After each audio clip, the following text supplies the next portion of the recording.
G'day, mates. Back from Quantum Odyssey, back again, and today we will explore the first ring of Descent mode. So this is day 3 of the 50-day challenge. Day 2, unfortunately, I have to make a very short video and it's quite late. But I think it's better for us to watch short videos rather than a long video, because consistency, again, is more important than intensity. So day 3, we will explore our first ring. Remember the descent that we have explained last video? So descent mode is the story mode of this game. Initially, you will only be able to access the inner ring, and especially the planet, let's say the planet Electron on the north side. And new planets, new electrons can only be revealed once previous of these puzzles have been solved in full.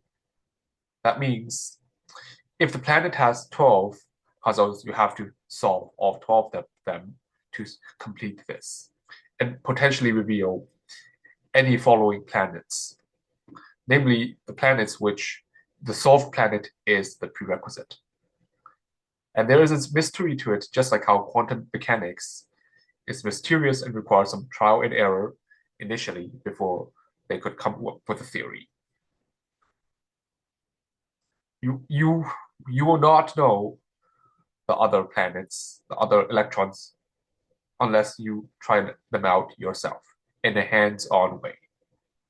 There are 5 rings in total, and the first ring is, of course, the easiest of them. Just like how the inner planets are the easiest planets to reach and explore compared to the outer planets.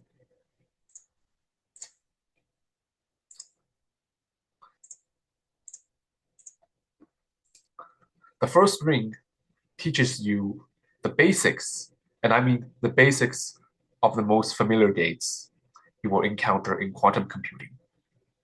Namely, these are the poly gates. That means the XYZs, the most basic of the phase shift gates, like ZS, but not T. The Hadamard gate, which is your first gate that can split sigils and create entanglement. And of course, the control operator, technically, which creates a gate that is truly multi-qubit. So we will visualize them again, once again. The X gate switches the positions of 2 sigils that differ by exactly 1 bit. The Y gate is like an X gate. It also switches the positions, but it also separates their phases in opposite directions. Namely, the qubit identified with 0 qubit, the lane, gets turned 90 degrees clockwise, counterclockwise. That means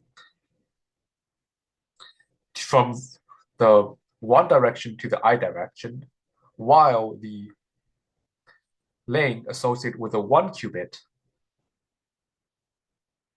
gets pulled clockwise. That means down from the right position to the negative I direction, the golden.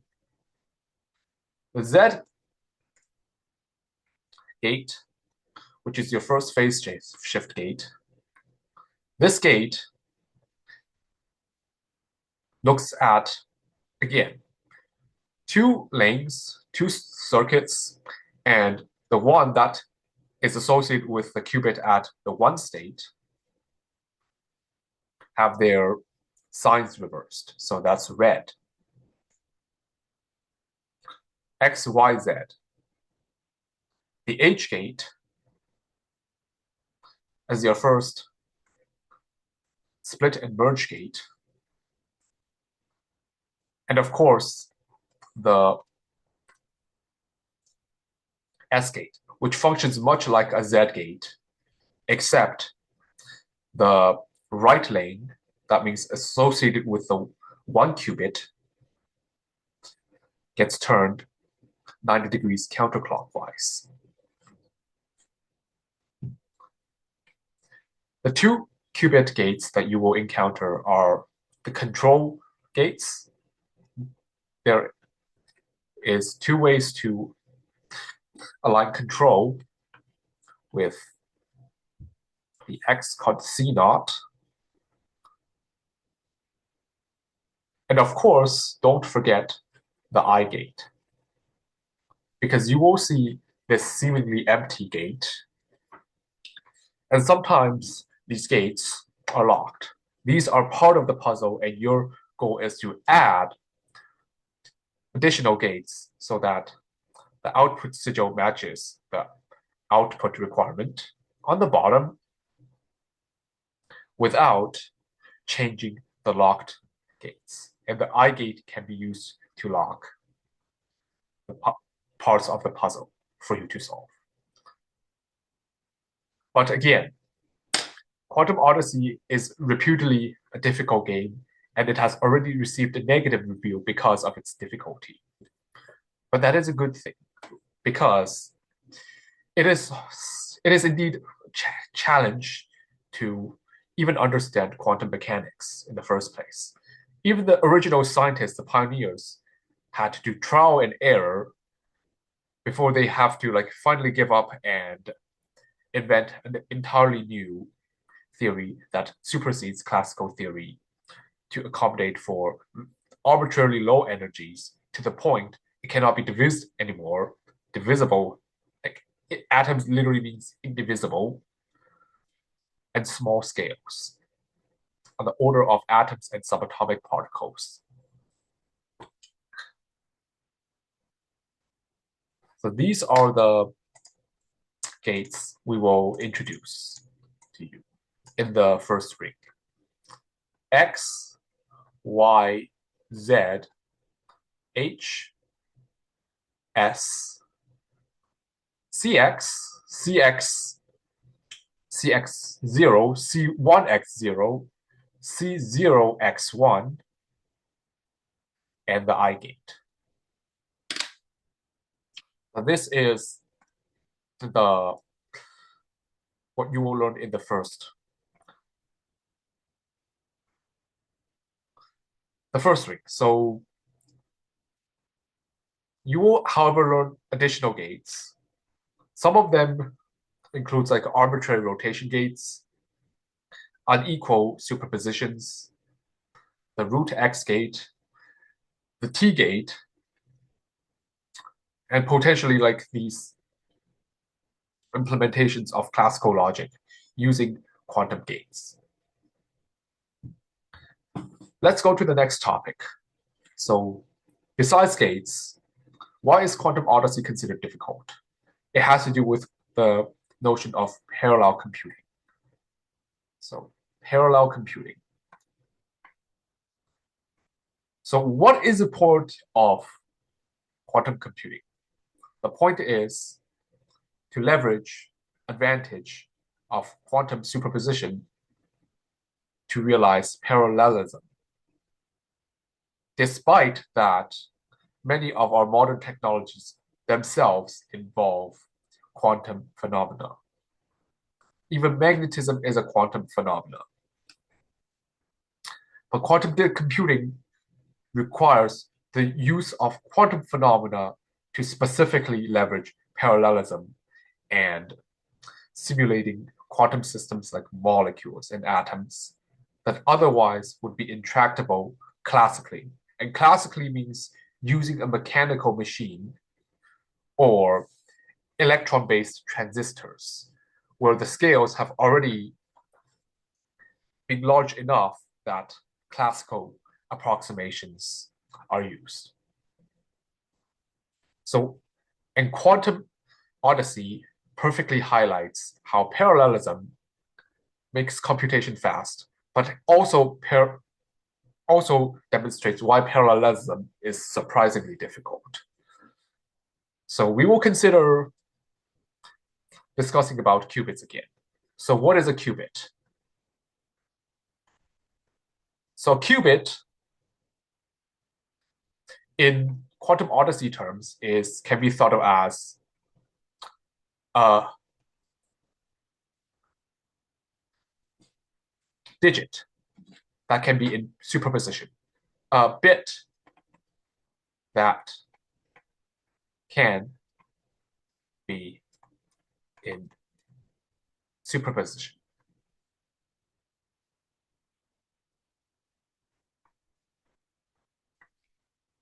So that means a qubit, we can have like the states of 0 and 1 are the qubits that you can measure. But you can also have a qubit in a superposition state. Let's call this psi, which is a multiple of 0 plus a multiple of 1.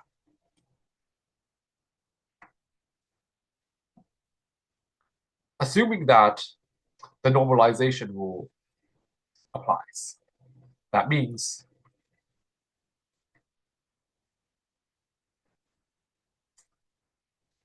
the Pythagorean addition of the magnitudes of the two coefficients of each term sum up to 1.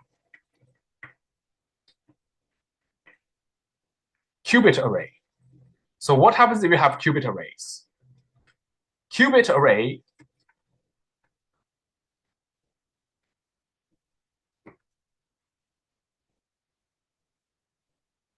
is now not just n bits, but actually 2n terms, each identified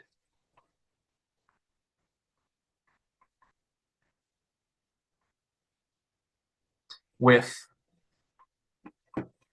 a n-digit bit string. Consider place values and coefficients.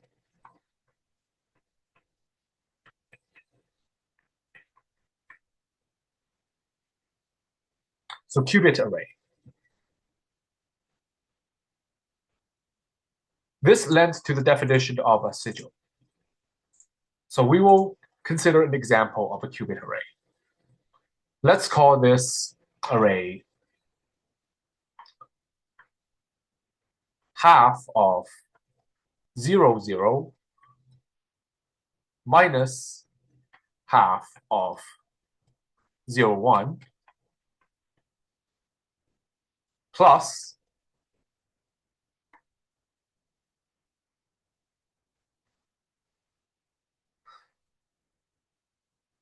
one plus I over root 8, 1, 0 plus 1 minus I root 8, 1, 1. This expression represents the state of a 2-qubit array. So this represents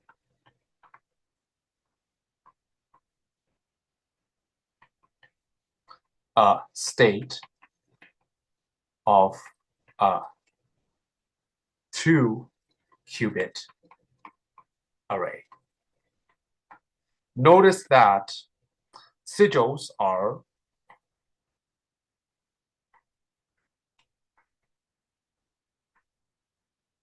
corresponds to coefficients, and the bit strings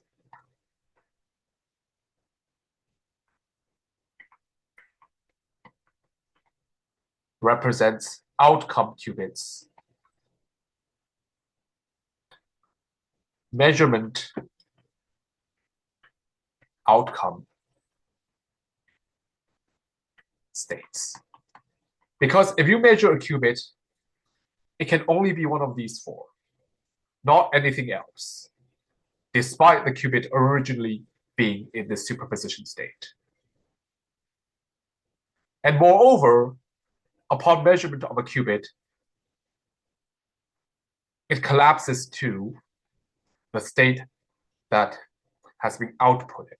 So if you have a state like this, and you measure both qubits, and you get the state of 1, 1, the result is not only does this qubit output 1, 1, but all future outputs, if you measure it repeatedly, it will always be 1, 1, as if the state has collapsed to one copy of 1, 1 upon measurement. And what is the probability of that? Okay, so think of these as radii. Think of these as radii. So sigil corresponds to the coefficient radii. And phase. Okay. 1.2 corresponds to a quarter-sized disk. Neg 1.2 corresponds to a quarter-sized disk. 1 plus I over root 8. Okay, this gets a little bit tricky, but this root 8 squared becomes an eighth, and then you want to square 1 plus I. It's magnitude. This is where like the freshman stream comes into play. You add the squares of each component. It's 1 plus 1. An eighth of 1 plus 1. The probability that we will land in the state of 1, 1 upon measuring both qubits is a quarter. That means the sigil on the 1, 1 lane has a size of 1/4, and this expression over there corresponds to a yin-yang state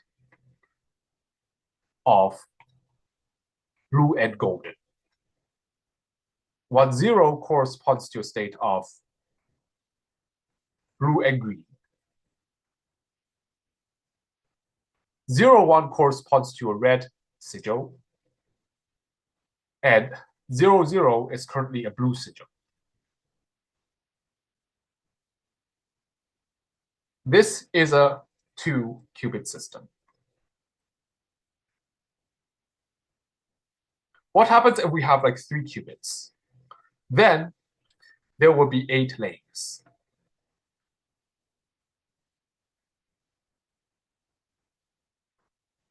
And each lane of this circuit corresponds to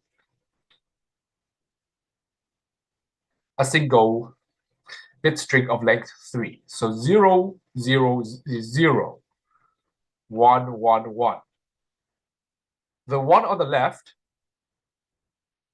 corresponds to the ground state, let's say the all zero state, as if all qubits are saying no. While the 1, 1, 1 state is like all qubits in the one state, as if it's all expressing yes or true or on, that thing.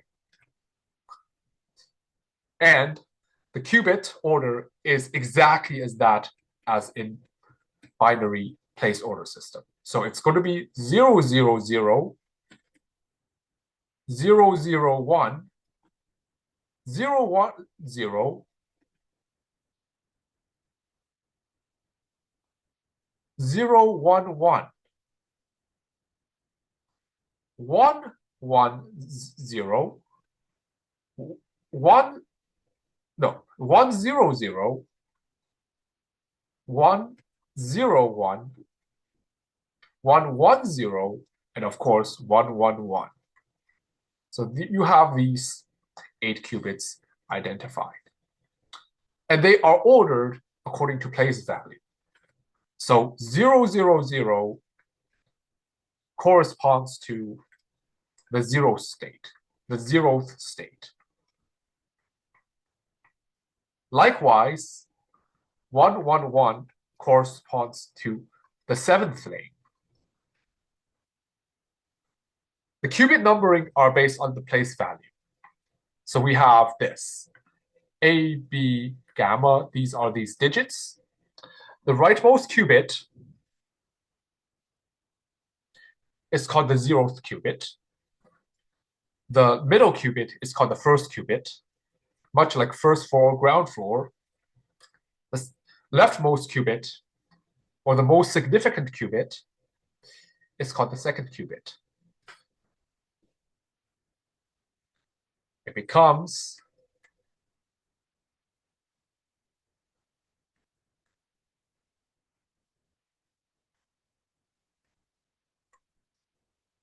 something like that. That's how to visualize this in binary and in decimal.